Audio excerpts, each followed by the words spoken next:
এবং নিজের ব্যক্তিগত এবং জুলুমের কিছু কথা বলা যাবে, জুলুমের কথাগুলো তুলে ধরা যাবে জাতির সামনে।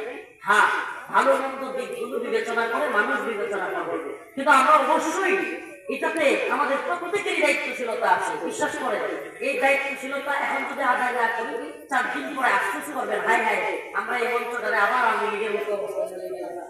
আপনারাই মাথাতে পারবেন। এই জন্য দায়বদ্ধতা কি? চাটুকারিতা। আমার জীবনে সবচেয়ে বড় কষ্টের জায়গাটা কি জানেন? আমার সামনে কেউ চাটুকারিতা করে, হাই আমার মনটাকে কাম রয়া আমার সামনে কেউ চাটুকারিতা বা পাম দিতেছে বা সামসন করতেছে, এটার থেকে কষ্ট আমার আর কিচ্ছু নেই। আমি সত্যি কথা বলি, আমরা আল্লাহর পক্ষে দিনের পক্ষে কথা বলেছি, এখনো দিনের পক্ষে কথা বলবো। এখনো এই সরকার এই যে উপদেষ্টা একটা বানাইছে, নাম হয়েছে মুস্তফা সারোয়ার ফারুকী, এই লোক আপাত মস্তক ইসলাম বিদ্বেষী, আপাত মস্তক ধর্ম বিদ্বেষী। এমন কোনো কাজ নাই সমকামিতা, এত একটা বাজে কাজ, এটাকে প্রমোট করেছে মুস্তফা সারোয়ার ফারুকী। আমাকে বলেন, আমাদের ডক্টর ইউনূস সাহেব বলেছিল, আমি এই কথাটা বলতে চাইছিলাম না তবু বলি, উনি বলেছিল আমাকে ভুল ভুল ধরাই দিবে। তো আমার দেশে এমন কোন সেক্টর নাই, এমন কোন দল নাই, এমন কোন সংগঠন নাই যারা বলতেছে না যে মুস্তফা সারোয়ার ফারুকীর সরাবে।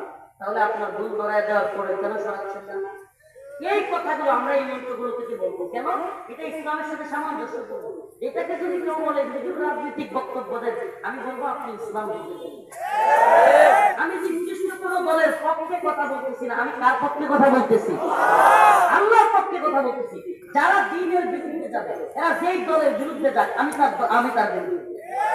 যারা দ্বীনের পক্ষে থাকবে, সে যে দলের লোক হোক, আমি তার বিরুদ্ধে। আমাদের কনসেপ্ট হওয়া চাই দ্বীন, আমাদের কনসেপ্ট হওয়া চাই ঈমান, আমাদের কনসেপ্ট হওয়া চাই ইসলাম, আমাদের কনসেপ্ট হওয়া চাই ঈমান। এই কনসেপ্টে আমার কনসেপ্টে কি ক্লিয়ার থাকবে যে আল্লাহ এবং তার রাসূলের পক্ষে যে আমিও তার পক্ষে, আল্লাহ এবং তার রাসূলের বিরুদ্ধে যে আমিও তার বিরুদ্ধে। আমি কিছু কথা বলে যে আল্লাহ পাক বলেছেন, ইয়া আইয়ুহাল্লাযীনা আমানু ইযা নুদিয়া লিস-সালাতি মিন ইয়াউমিল জুমআহ ফাসআউ ইলা যিকরিল্লাহ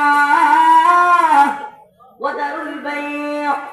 হে ঈমানদারগণ, ইযা নুদিয়া লিস-সালাহ, যখন তোমাকে নামাজের জন্য আহ্বান করা হয়, জুমার নামাজের আযান হওয়ার পরে গরুটা বাইন্ধা ফেলবে। এই কথা বলতে, জুমার নামাজের আযান হওয়ার পরে গরুটা বাইন্ধা লই কিংবা গোয়ালে একটু সাফ করে লই, এই কথাগুলো চলবে না। জুমার নামাজের আযান হওয়ার সাথে সাথে দুনিয়াবি বাকি সমস্ত কাজ হারাম। আপনাকে এখন গোসল করতে হবে, আপনাকে এখন ওযু করতে হবে, আপনার মসজিদের দিকে যেতে হবে, এটা আপনার কাজ। না হয় আপনি গুনাহগার হয়ে যাবেন। ইসলামী শাসন থাকে, অবশ্যই অবশ্যই নামাজের জন্য কঠোরতা অবলম্বন করা হবে। যদি কেউ বলে যে আমি নামাজ পড়বো কি পড়বো না, এটা আমার ইচ্ছা, না ভাই, ফরজ নামাজ এটা ইচ্ছা নয়। ফরজ নামাজ, ফরজ নামাজ কি নয়? ইচ্ছাকৃত বিষয় নয়। ফরজ নামাজ বাধ্যতামূলক। আমাদের এলাকায় কি সংস্কৃতি চালু হয়েছে আমাদের সমাজে, দুইটা যুবক ছেলে নামাজ পড়ে, এমন মসজিদের কাছে আমার বাচ্চা দেখছো অমুক ছেলেটা নামাজ পড়ে, অবাক করে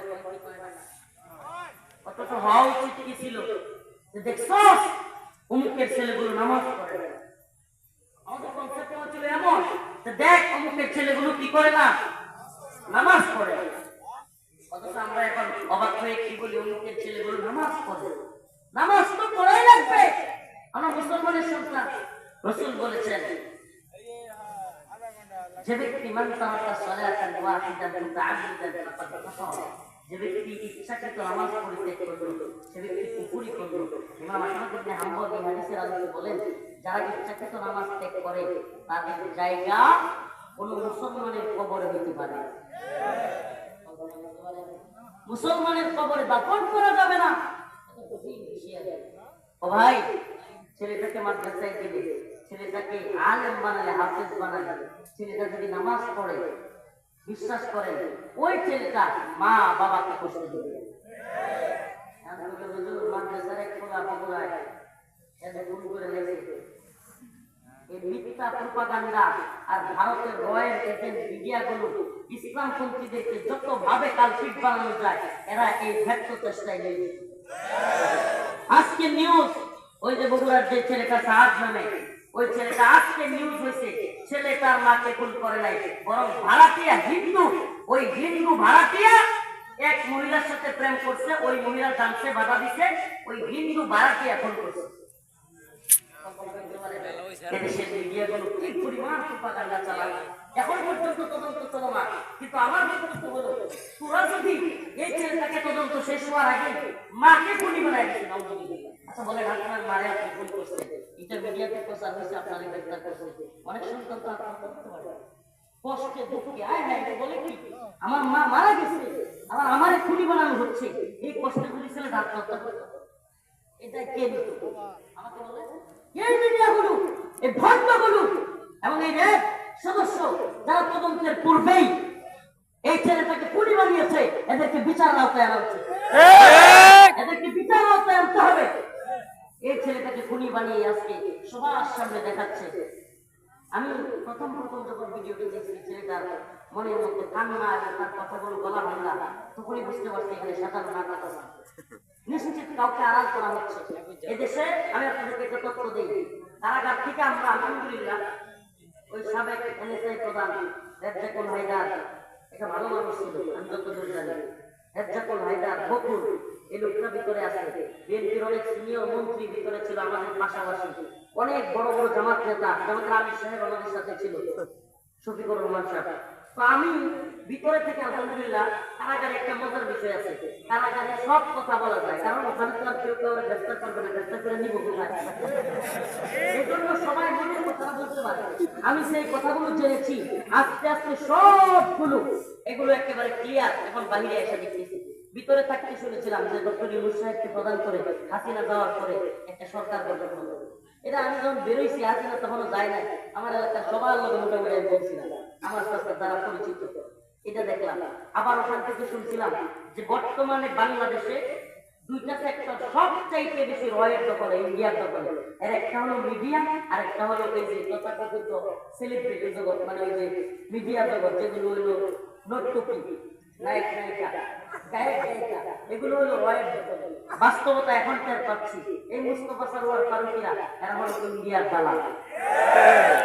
এই দালালগুলো আজকে এবং এই মিডিয়ার দালালগুলো এখন আলেমদেরকে কিভাবে ছোট করা যায়, হেয় করা যায়, আমি আপনাদের কাছে জানতে চাই। বাংলাদেশে বন্যায়, দুর্যোগে, দুর্বিপাকে সবার আগে মানুষের পাশে দাঁড়ায় কারা? সত্যি করে কারা? আলেমরা দাঁড়াইতে দাঁড়ায়। এই আলেমদেরকে এই মিডিয়া প্রপাগান্ডার মাধ্যমে কোন আলেমদেরকে দেখবেন এই যে এত দান নিয়ে আলেমরা যাচ্ছে, কোন মিডিয়াতে দেখবেন না, কোন মিডিয়াতে দেখবেন না। এই মিডিয়াগুলো, দাজ্জালি মিডিয়াগুলো, এই রয়ের দালালগুলো, এই প্রথম আলো, ডেইলি স্টার, এরা দেখবেন সবসময় হিন্দুত্ববাদের প্রচার প্রসার, ইসলাম বিরোধী প্রচার প্রসার করেই যাচ্ছে। এজন্য আমাদেরকে সজাগ থাকতে হবে, কোন নিউজ পাওয়ার সাথে সাথে বিশ্বাস করা যাবে ওই আগের থিওরিতে। চলেন আমরা আগের থিওরিতে যাই, যে মিডিয়া যা কয় সব কথা, এই থিওরিতে দেখতে হবে, কারণ এরা বানাইছে আমাদেরকে কারাগারে নিয়ে কি পরিমাণে হেনস্থা করা হয়েছে, এগুলো সব জানেন আপনারা, শুনে যান কথা কিছু বলা হয়েছে। হ্যাঁ, এরপরে আল্লাহ কি কুদরত, আমরা যখন বেরোইছি সব সত্য প্রকাশ পাইছে কি পাই না, এরা আমাদেরকে মহিলা দিয়া ধরে বসে, মহিলা দিয়ে আমাদের পাঞ্জাবি জিব্বা কইলা, গামছা কি বলে ট্রাউজার খুইলা, এরপরে শার্ট প্যান্ট পরায়া মহিলা দিয়ে ধরে ধরেছে। এরপরে মিডিয়ার মধ্যে কত ধরনের উৎসাহ দেয় দিছে কি দেয় না? আল্লাহ পাক জালেমদেরকে সাথ দেয় কিন্তু ছেড়ে দেয় না, সাথ দেয় কিন্তু ছেড়ে দেয় না। আল্লাহ পাক তার বান্দা তওবা করলে এত বেশি খুশি হয়, সুবহানাল্লাহ। আসেন না গুনাহ মুক্ত জীবন গড়ার জন্য আল্লাহ চেষ্টা করি, গুনাহ মুক্ত জীবন গড়বার চেষ্টা করি, আমরা গুনাহ মুক্ত জীবন তওবা করব। আল্লাহ পাক এত খুশি হয় তার বান্দা তওবা করলে। কোন ব্যক্তি তার উট হারায় গেছে, কি হারায় গেছে? উট হারায় গেছে, মরুভূমির মধ্যে সব দিকে বালু আর বালু, হাদিসের মধ্যে আসছে। এই লোকটা যেমন পেরেশান হয়ে যায়, হ্যাঁ হ্যাঁ আমার উট নাই, এই বালুর মধ্যে কিভাবে হাঁটবো, এত দূর দূরান্তে বাড়ি, কোথায় যাব, এই গরমের মধ্যে পেরেশান। হঠাৎ করে যখন দেখে তার উটটা চলে আসছে, ওই লোকটা যেমন খুশি হয়, তার চাইতেও শত গুণ আমার আপনার মাওলা তার বান্দা গুনাহ ছেড়ে দিয়া সিজদা দিলে নামাজ পড়লে 1000 গুণ বেশি আমার মালিক খুশি। আস্তাগফিরুল্লাহ ওয়া আতুবু ইলাইহি, আস্তাগফিরুল্লাহ ওয়া আতুবু ইলাইহি। আমার কোন এই যে শুক্রবার চলে গেল, জুমার নামাজ আল্লাহ মাফ করুন, হাত তুলিয়ে না এমন বান্দা থাকতে পারে যে আজকে জুমার নামাজ আমরা বলতে পারবো মাগরিব থেকে তুলিয়ে গেছে ওই সেলিব্রিটি ভাইরাল করতে গেছে, তার মানে কিন্তু দিন নাই, তার মানে দিনের কোনো চিন্তাও নেই, ওই ভাইরাল করতে লাগে। ভাই আগামী শুক্রবার থেকে জুমার নামাজ কেন আজকে থেকে পণ করি, মাগরিবের নামাজ পড়ছি, ঈশার নামাজ ছাড়বো, ঈশার নামাজ ছাড়বো, ফজরের নামাজ ছাড়বো। যত বড় নেতা হন, যত বড় বক্তা হন, যত বড় সেলিব্রিটি হন, যত টাকাওয়ালা হন, পয়সাওয়ালা হন, আপনি যদি আপনার আল্লাহর কাজই না করতে পারেন, নামাজই না করতে পারেন, আপনার থেকে ব্যর্থ পৃথিবীতে আর কেউ নেই।